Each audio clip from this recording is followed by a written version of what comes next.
पहले इसको हम क्या हल करते हैं, माना y बराबर log cos EX। तो अब इसमें ध्यान देना, पूरे जो रहेगा इसको क्या मानते हैं F1, इसको क्या माना जाता है F2, और जो घात होता है जो पावर, ये पावर जो होगा, ये घात जो होगा उसको F3। तो ध्यान देना, अगर पहले हम क्या करते हैं, पूरे को क्या माना जाता है F1, तो अगर पूरे को F1 माना जाता है, F2 को cos EX, F1 बराबर log cos EX। अब इसके बाद F2 बराबर cos EX, F3 बराबर EX। ये तीन पद है। अगर हम तीन पद का फार्मूला यूज जब करते हैं, जब हम हल करते हैं, तो पहले हल करते समय हम क्या लिखते हैं, x के सापेक्ष अवकलन करने पर, जब x के सापेक्ष अवकलन करते हैं तो फार्मूला क्या होता है इसका सूत्र होता है dy upon dx, f1 d upon adx, f2 d upon adx, f3। अगर हम तीन पद का हल करते हैं dy अपॉन dx, पहला है log cos EX और d अपॉन dx, और दूसरा है f2 का वैल्यू है cos EX, फिर d अपॉन dx, फिर तीसरा है f3 मान dx। अब हम क्या करते हैं, dy upon dx, log change होता है, ये चेंज होता है, log का फार्मूला क्या होता है, इसका फार्मूला होता है 1 अपॉन x, इसको x माना जाता है, 1 अपॉन x, तो फिर इंटू एक cos का भी फार्मूला होता है, इसका cos का सूत्र होता है माइनस साइन, यहाँ लिख देते हैं cos EX, इसका फार्मूला होता है cos EX minus sine EX। अब यहाँ लिखते हैं इसका फार्मूला cos EX का माइनस साइन EX, फिर इंटू होता है, जब इंटू होता है इसको ब्रेकर लिख देते हैं, माइनस है, इंटू बाद EX कभी चेंज नहीं होता है, ध्यान देना, EX जो है चेंज नहीं कर सकते हैं, ना EX चेंज होता है, क्योंकि EX का मान क्या होता है, EX ही होता है। तो यहाँ पे dy अपॉन dx। अब ये ध्यान देना है,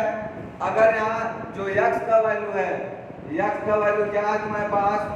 x का वैल्यू है cos EX इंटू, अगर ये प्लस है, प्लस माइनस, ध्यान देना प्लस माइनस, ये माइनस होता है, जब माइनस होगा अब बचेगा क्या, साइन EX, और फिर बचा क्या EX। अब ये ध्यान देना है, तो dy अपॉन dx, अगर साइन EX को मल्टीप्लाई जब करते हैं, साइन EX बटे, अब साइन EX, फिर क्या है तुम्हारे पास EX है, अब cos EX का cos EX। अब इसको हम क्या करते हैं, यहाँ पे ये ध्यान देना है, अगर ये dy अपॉन dx लिखा जाता है तो साइन बटे cos, तो साइन बटे cos का फार्मूला तो tan EX और इंटू EX, ये तुम्हारा क्या होगा, ये आंसर हो गया। देखिए अगर पहले इसका अवकलन जब करते हैं, माना y बराबर EX और EX power 2, EX power 3, EX power 4, EX power 5। अब ये ध्यान देना हमको,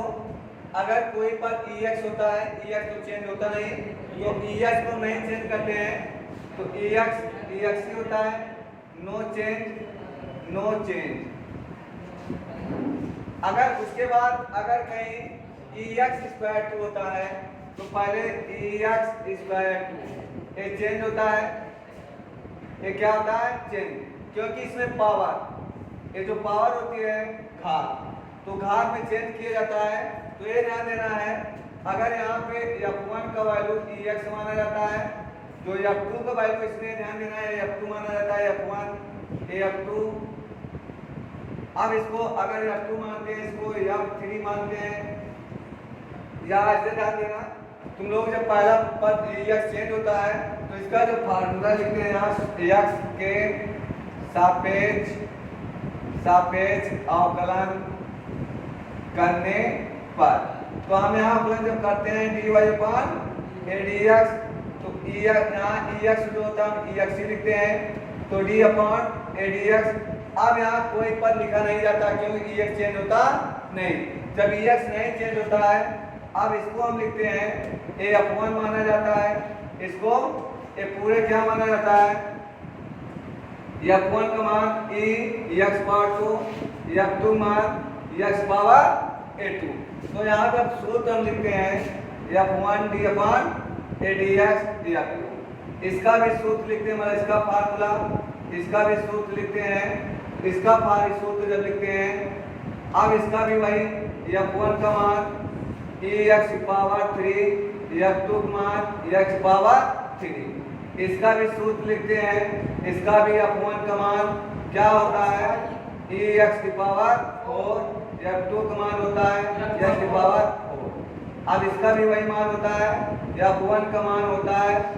x की पावर 5 और F2 मान होता है x की पावर 5। ये ध्यान देना है क्योंकि इसमें घात है ना, इसमें जब घात होती है उसमें F1 और F2, जब घात होती है क्या लिखा जाता है F1 और F2। अब यहाँ देखो ध्यान देना है, अगर इसका फार्मूला है F1 और F2, फिर डी क्या लिखा जाता है F1 d अपन a। फिर ध्यान देना है F1 F2, उसके बाद यहाँ पे ध्यान देना, फिर इसका फार्मूला, अगर फिर प्लस इसका फार्मूला आ जाओ F1 d अपन dx F2 F1 d अपन dx F2। तो कहने का तात्पर्य है ये पहला इसका होता है F1 F2, इसका होता है F1 F2, इसका होता है F1 F2, इसका होता है F1 और F2। तो अब ये ध्यान देना है dy अपन dx, तो ex चेंज होता नहीं, ex चेंज ध्यान देना, ex चेंज नहीं होता, ex लिखते हैं। उसके बाद क्या करते हैं, F1 का वैल्यू जो होता है x power 2 d upon a dx, और F2 का वैल्यू होता है x स्क्वायर। इसी प्रकार इसमें भी F1 का मान x power 3 d upon a dx होता है, और x3, फिर इसमें भी ध्यान देना है F1 का मान x पावर 4 d अपन dx, x की घात 4 होता है। इसमें भी वही फार्मूला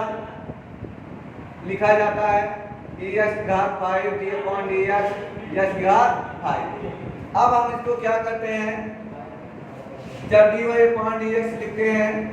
एक ही तो चेंज नहीं होता, ex होता है, ex की पावर 2 होता है। अब ये पद दूसरा पद चेंज किया जाता है, x स्क्वायर का वैल्यू क्या होता है 2x। अब ये तो चेंज नहीं किया जाता है, x की पावर 3, इसको चेंज करते हैं 3x स्क्वायर, इसको भी नहीं चेंज किया जाता, x की घात 4 लिखते हैं, इसको चेंज करते हैं 4x की घात 3।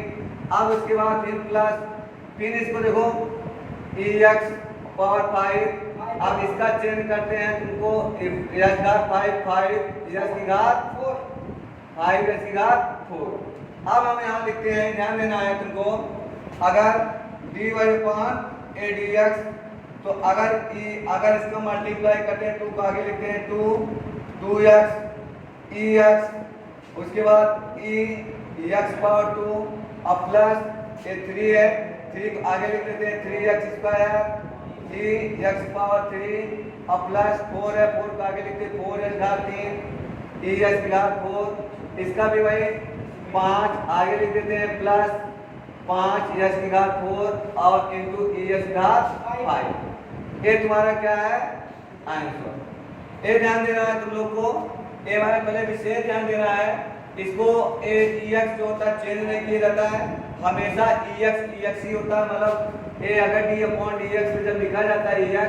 ये कभी चेंज नहीं होता, ex ही लिखा जाता है। कितना लिखा जाता है ex। अगर ex लिखा जाता है, हाँ फिर ध्यान देना है,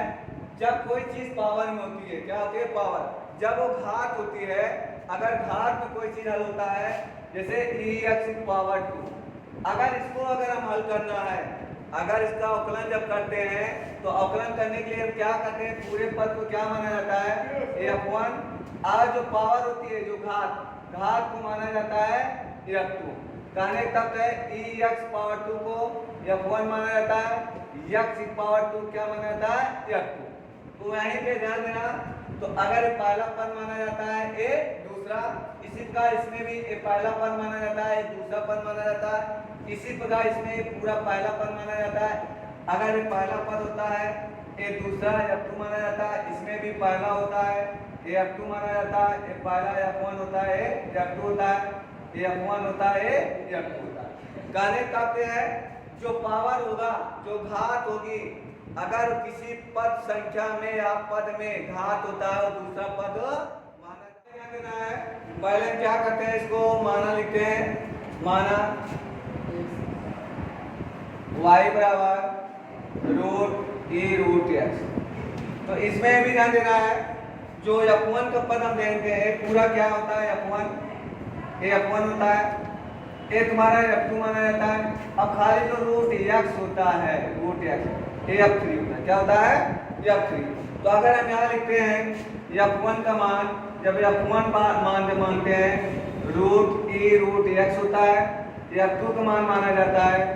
e रूट x होता है, f3 का मान माना जाता है रूट x। f3 मान क्या होता है, मैंने कहा पहला पद के ऊपर संख्या के ऊपर जो होता है घात, उसको मतलब उसको पावर मानते हैं, घात 3 मानते हैं, तो f3 होता है, क्या होता है f3। तो आप यहाँ पे देखो इसका फॉर्मूला लिखते हैं, मतलब पहले हम क्या लिखते हैं, x के सापेक्ष अवकलन करने पर, तो इसका अवकलन जब करते हैं dy/dx, f1 का पद d/dx, f2 का पद, और फिर उसके बाद क्या करते हैं,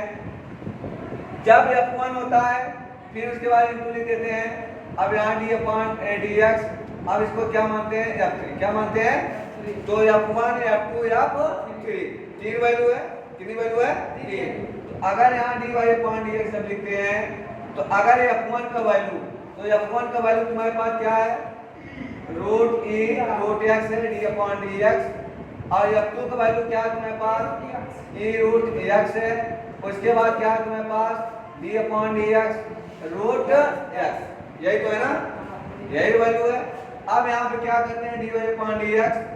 तो ये जो रूट होता है, रूट चेंज होता है, ये रूट को अगर हम चेंज करेंगे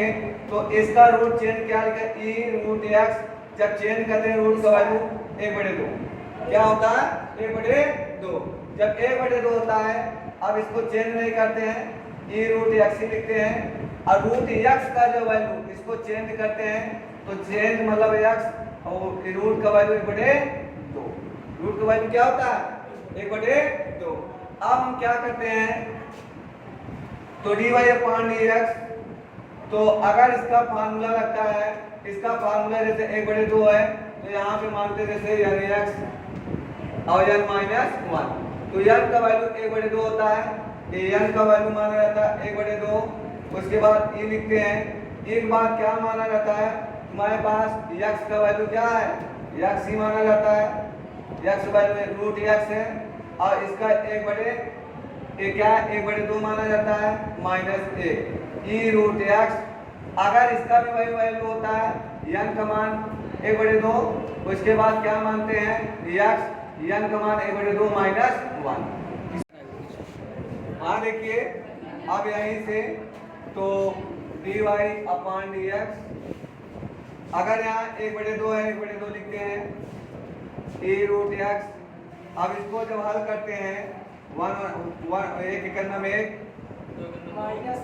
2 एक करना 2, और 2 एक करना 3, एक ध्यान देना है इंटू e रूट x, फिर इंटू इसका भी 1/2 और x। अगर इसका भी वैल्यू हल करेंगे, 1 करना में 1, 2 करना 2, 2 करना, तो dy/dx तो 1/2 ई रूट एक्स, जब 2 में 1 घटाएंगे माइनस 1/2 होता है, इंटू ई रूट एक्स, इसका भी 1/2 एक्स, इसका जब घटाएंगे 2 में के minus 1/2 D Y upon D X. अब इसको हम क्या करते हैं, ध्यान देना, अगर कोई चीज माइनस में होता है 1/2, तो अगर इसको प्लस में चेंज करने, अगर जब नीचे पर लाते हैं तो माइनस जब नीचे लाते हैं तो लिखा क्या जाता है, ई रूट एक्स 1/2, फिर इंटू ई रूट एक्स 1/2। जब इसको भी अगर नीचे लाएंगे माइनस को, तो माइनस यहाँ क्या होता है प्लस एक्स 1/2, तो डी वाई अपान डी एक्स होता है, तो 1/2। जब इसको रूट हटाया जाता है, मान लो अगर इसको रूट हटा देते हैं तो रूट हटाने के बाद क्या होता है, पूरे का रूट होता है ई रूट एक्स, फिर इंटू ई रूट एक्स होता है 1/2। अब इसका भी वर्ग घटेगा तो रूट एक्स हो जाएगा, तो यहाँ डी वाई अपान डी एक्स, तो इसका जब मल्टीप्लाई करते हैं ई रूट एक्स 1, ई रूट एक्स होता है 2 दूना 4, फिर क्या है रूट ई रूट एक्स है इंटू और रूट एक्स, यही आंसर।